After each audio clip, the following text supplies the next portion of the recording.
ಕೆರೆಗಳ ಒತ್ತುವರಿಯನ್ನ ತೆರವುಗೊಳಿಸದೆ ಉಡಾಫಿತನ ತೋರಿದ ಸಣ್ಣ ನೀರಾವರಿ ಎಇ ಯಶವಂತ ಗೌಡ ಅವರನ್ನ ಕೃಷಿಕ ಸಮಾಜ ಅಧ್ಯಕ್ಷ ಕೆಸಿ ಮಧು ತರಾಟೆ ತೆಗೆದುಕೊಂಡ ಪ್ರಸಂಗ ನಡೆಯಿತು.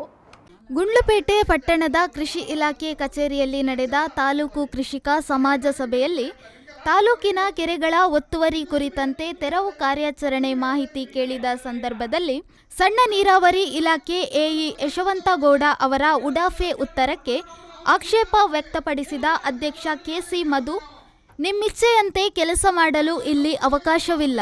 ಜನರ ಕೆಲಸದ ಬಗ್ಗೆ ನೀವು ಕೊಟ್ಟ ವರದಿಯನ್ನು ಒಪ್ಪಿಕೊಳ್ಳುವ ಹಾಗಿದ್ರೆ ಕೃಷಿಕ ಸಮಾಜ ಸಮಿತಿ ರಚನೆಯ ಅವಶ್ಯಕತೆ ಬೇಕಿತ್ತ.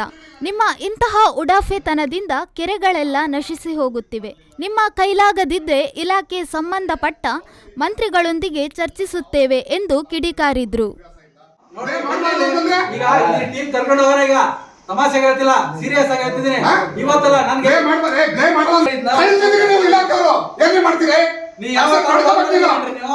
ಒಂದಿನ ಒಂದ್ ಕೆರೆ ತೋರಿಸಿ ಈಗ 4-5 ದಿವಸದಿಂದ ಒತ್ತುವರಿ ಬಂದು ನೋಡಿದಿರೇನ್ರಿ ನೀವು? ಜವಾಬ್ದಾರಿ ಮಾತಾಡಿ.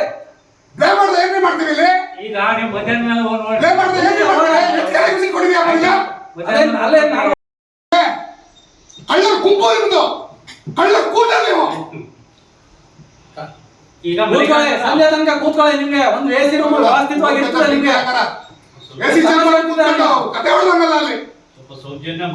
ಮೊದಲು ಒಂದು ಗೊತ್ತಿದೆ ಅಂದ್ರೆ ನಾನು ಟಪ್ ಹಿಡಿತೀನಿ ಅಂದ್ರೆ ಅಲ್ಲಿ ನಿಮ್ ಜವಾಬ್ದಾರಿಯನ್ನು ಬರೀರಿ. ತಹಸೀಲ್ದಾರ್ಗೆ ಬತ್ತಿ ನಡೀರಿ. ತಹಸೀಲ್ದಾರ್ ನಮ್ಗೆ ಎತ್ಕೊಂಡು ಹಾಕ್ಬಿಡ್ತಾರ. ನಮ್ಗೆ ಡಿಸಿ ತಗೊಂಡು ನಡೀರಿ, ಸರ್ಕಾರಿ ಭವನ ನಡೀರಿ, ಬತ್ತಿ ನಡೀರಿ. ನಾನು